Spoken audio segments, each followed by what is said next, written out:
Halo teman-teman, perkenalan, nama saya Tazama Bramantia. Nama saya Kirana Azara Putri. Dan saya, Daniel Yenuar Evandio Nugroho dari Himpunan Mahasiswa Akuntansi Bina Nusantara, dalam rangka pengabdian kepada masyarakat, ingin mempersembahkan materi mengenai pajak penghasilan final. Jadi, sebenarnya apa itu pajak penghasilan final? Pajak penghasilan bersifat final adalah pajak yang memberi kemudahan bagi wajib pajak yang menerima atau memperoleh penghasilan dari usaha dengan peredaran bruto tertentu dapat melakukan perhitungan, penyetoran, dan pelaporan pajak penghasilan yang terutang. Ada hal yang bernama objek pajak. Tapi apa bedanya objek pajak dan bukan objek pajak? Jadi, objek pajak atas PPh bersifat final 0,5% adalah penghasilan dari usaha yang diterima atau diperoleh wajib pajak dalam negeri dengan penghasilan tertentu. Peredaran bruto usaha tidak melebihi 4,8 miliar dalam setahun. Di sisi lain, yang bukan objek pajak itu adalah penghasilan yang diterima wajib pajak orang pribadi dari jasa sehubungan dengan pekerjaan bebas, seperti pengacara, angkutan, arsitek, dokter, konsultan, profesi di bidang entertainment, atlet, guru, pengarang, agen iklan, pengawas atau pengelola proyek, agen asuransi, distributor perusahaan pemasaran, dan sebagainya. Yang bukan objek pajak itu juga adalah penghasilan yang diterima atau diperoleh dari luar negeri yang pajaknya terutang atau telah dibayar di luar negeri. Yang bukan objek pajak juga adalah penghasilan yang telah dikenai PPh bersifat final. Dan terakhir, yang bukan objek pajak itu adalah penghasilan yang dikecualikan dari objek pajak. Jadi, apa artinya wajib pajak? Wajib pajak dengan peredaran bruto usaha tertentu dikenakan PPh bersifat final 0,5% adalah wajib pajak orang pribadi, wajib pajak berbentuk koperasi, persekutuan komanditer, firma atau perseroan terbatas yang menerima atau memperoleh penghasilan dengan peredaran bruto tidak melebihi 4,8 miliar dalam 1 tahun pajak. Berapa lama jangka waktu pengenaan PPh bersifat final 0,5%? Jadi untuk mengetahui beberapa lama jangka waktu yang dibutuhkan itu semua tergantung pada apa pajak itu berlaku. Jadi untuk wajib pajak orang pribadi itu dibutuhkan sekitar 7 tahun. Untuk wajib pajak badan seperti koperasi, persekutuan komanditer, firma itu dibutuhkan sekitar 4 tahun. Untuk wajib pajak badan perseroan terbatas itu dibutuhkan sekitar 3 tahun. Jangka waktu tersebut terhitung sejak tahun pajak saat wajib pajak terdaftar dan tahun pajak bagi wajib pajak yang telah terdaftar pada tahun sebelumnya. Next, ada peredaran bruto usaha.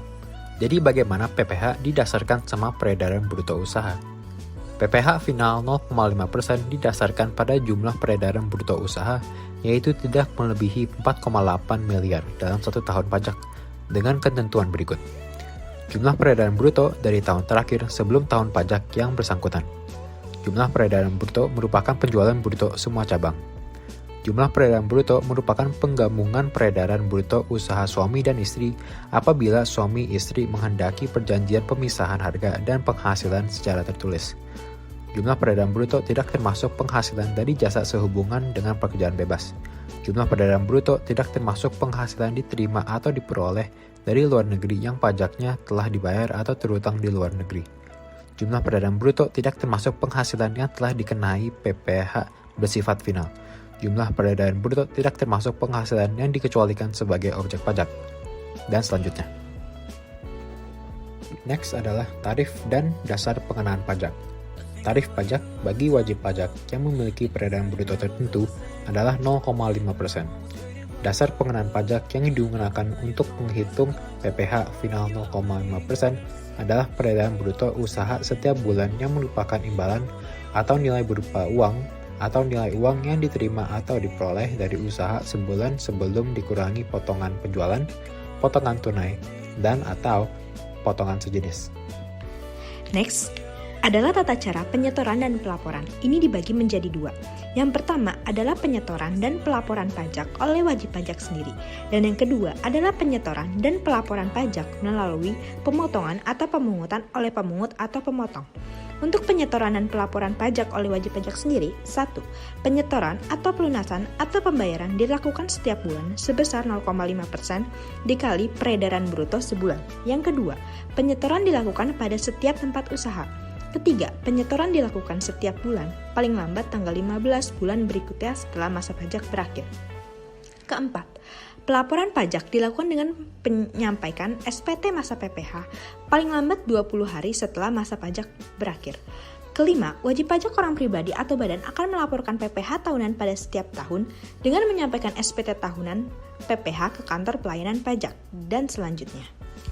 Dan untuk pelaporan pajak melalui pemotongan atau pemungutan oleh pemungut atau pemotong, 1. Penyetoran atau pelunasan atau pembayaran PPh final 0,5% dapat dilakukan melalui pemotongan atau pemungutan oleh pemotong atau pemungut pajak. Kedua, besarnya pajak yang dipotong adalah 0,5% dikali peredaran bruto setiap transaksi. Ketiga, pemotongan atau pemungut tidak melakukan pemotongan atau pemungut PPh pasal 22 terhadap wajib pajak yang memiliki surat keterangan yang melakukan transaksi impor atau pembelian barang selama wajib pajak menyerahkan fotokopi surat keterangan. Yang keempat, penyetoran pajak yang telah dipotong atau dipungut dilakukan paling lambat pada tanggal 10 bulan berikutnya setelah masa pajak berakhir. Yang kelima, SSP yang dimaksud pada nomor 4 merupakan bukti pemotongan atau pemungutan PPh dan diberikan oleh pemotong atau pemungut kepada wajib pajak yang bersangkutan. Yang keenam, pelaporan pajak dilakukan oleh pemotong atau pemungut dengan menyampaikan SPT masa PPh ke kantor pelayanan pajak tempat pemotong atau pemungut pajak terdaftar paling lambat 20 hari setelah masa pajak berakhir dan selanjutnya. Selanjutnya, kita ada norma perhitungan khusus untuk wajib pajak tertentu yang dimaksud dalam penjelasan pasal 15 UU PPh. Pajak penghasilan atas imbalan yang dibayarkan atau terutang kepada perusahaan pelayaran dalam negeri. 1. Untuk ini, tarif PPh-nya adalah 1,2%. Yang kedua, dasar pengenaan pajak adalah peredaran bruto. Wajib pajak adalah orang yang bertempat tinggal atau badan yang didirikan dan berkedudukan di Indonesia yang melakukan usaha pelayaran dengan kapal yang didaftarkan baik di Indonesia maupun di luar negeri atau dengan kapal pihak lain. Objek pajak adalah penghasilan berupa imbalan yang diterima atau diperoleh perusahaan pelayaran dalam negeri baik dari Indonesia maupun dari luar Indonesia, baik dari pengangkutan orang atau barang yang termasuk penghasilan penyewaan kapal. Pajak penghasilan atas imbalan yang dibayarkan atau terutang kepada perusahaan pelayaran dan penerbangan luar negeri. 1. Untuk ini, tarif PPh-nya adalah 2,64%. Kedua, dasar pengenaan pajaknya sama. Wajib pajak adalah perusahaan pelayaran dan atau penerbangan yang berkedudukan di luar negeri dan melakukan usaha melalui bentuk usaha tetap atau BUT di Indonesia. Yang kedua, objek pajak adalah penghasilan berupa imbalan yang diterima atau diperoleh perusahaan pelayaran dan penerbangan luar negeri terkait pengangkutan orang dan atau barang termasuk charter, kapal laut, dan atau udara. Pajak penghasilan atas imbalan yang dibayarkan atau terutang kepada perusahaan penerbangan dalam negeri. Tarif PPh dan dasar pengenaan pajak sama kayak pajak penghasilan atas imbalan yang dibayarkan atau terutang kepada perusahaan pelayaran dan penerbangan luar negeri. Dapat dilihat di slide 12. Wajib pajak adalah perusahaan penerbangan yang berkedudukan di Indonesia yang memperoleh penghasilan berdasarkan perjanjian charter. Objek pajak adalah penghasilan berupa imbalan yang diterima atau diperoleh perusahaan penerbangan dalam negeri berdasarkan perjanjian charter. Lalu, apa sajakah yang termasuk PPh final pasal 4 ayat 2? 1. Penghasilan bunga deposito atau tabungan yang ditempatkan di dalam negeri dan luar negeri, diskonto sertifikat Bank Indonesia dan jasa giro. 2. Transaksi penjualan saham pendiri dan bukan saham pribadi. 3. Bunga atau diskonto obligasi dan surat berharga negara. 4. Hadiah undian. 5. Persewaan tanah dan atau bangunan. 6. Jasa konstruksi meliputi perencanaan konstruksi, pelaksanaan konstruksi, dan pengawasan konstruksi. 7. Wajib pajak yang usaha pokoknya melakukan pengalihan hak atas tanah dan atau bangunan. 8. Bunga simpanan yang dibayarkan oleh koperasi kepada anggota wajib pajak orang pribadi. Selanjutnya, kita akan masuk ke dalam sesi soal. Soal yang pertama, obligasi merupakan surat utang yang berjangka berapa bulan, dan imbalan yang diterima oleh pemegang obligasi berbentuk A. 11 bulan dan berbentuk bunga, B. 10 bulan berbentuk diskonto, C. 12 bulan berbentuk bunga, D. 11 bulan berbentuk deposito, atau E. 10 bulan berbentuk bunga. Pembahasan dari soal tersebut Obligasi merupakan surat utang yang berjangka 12 bulan, dan imbalan yang diterima oleh pemegang obligasi bisa berbentuk bunga dan atau diskonto.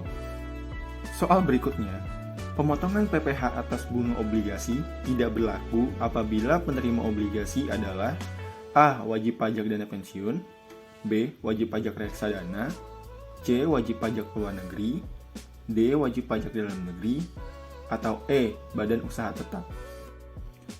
Jawaban dari soal tersebut adalah pemotongan PPh atas bunga obligasi tidak berlaku apabila penerima obligasi adalah wajib pajak dana pensiun. Soal selanjutnya, berikut adalah bentuk pengalihan hak atas tanah dan atau bangunan, kecuali A. Hadiah, B. Tukar menukar, C. Waris, D. Lelang, atau E. Hibah. Yang bukan termasuk pengalihan hak atas tanah dan atau bangunan adalah hadiah, karena pengalihan hak atas tanah dan atau bangunan meliputi penjualan, tukar menukar, pelepasan hak, penyerahan hak, waris. Soal selanjutnya, berikut adalah penghasilan yang termasuk penghasilan yang dikenakan PPh bersifat final yang diatur dalam pasal 4 ayat 2, kecuali A. Penghasilan bunga deposito, B. Bunga atau diskonto, C. Hadiah undian, D. Dividen yang diterima wajib pajak luar negeri, atau E. Dividen yang diterima wajib pajak dalam negeri. Ya, penghasilan yang tidak dikenakan PPh bersifat final adalah dividen yang diterima oleh wajib pajak luar negeri, karena sesuai dengan pasal 4 ayat 2, penghasilan yang dikenakan PPh bersifat final meliputi penghasilan bunga deposito, transaksi penjualan saham pendiri dan bukan saham pendiri, bunga atau diskonto, hadiah undian, persewaan tanah dan atau bangunan, jasa konstruksi, wajib pajak yang usaha pokoknya melakukan pengalihan hak atas tanah dan atau bangunan, bunga simpanan, dan yang terakhir adalah dividen yang diterima wajib pajak orang pribadi dalam negeri. Sekian penjelasan mengenai pajak penghasilan final. Materi tersebut kami dapatkan berdasarkan buku 1 Perpajakan Teori dan Kasus, situs resmi edisi 11. Akhir kata, terima kasih telah menyaksikan video pembelajaran mengenai pajak penghasilan final, dan sampai jumpa di video pembelajaran selanjutnya.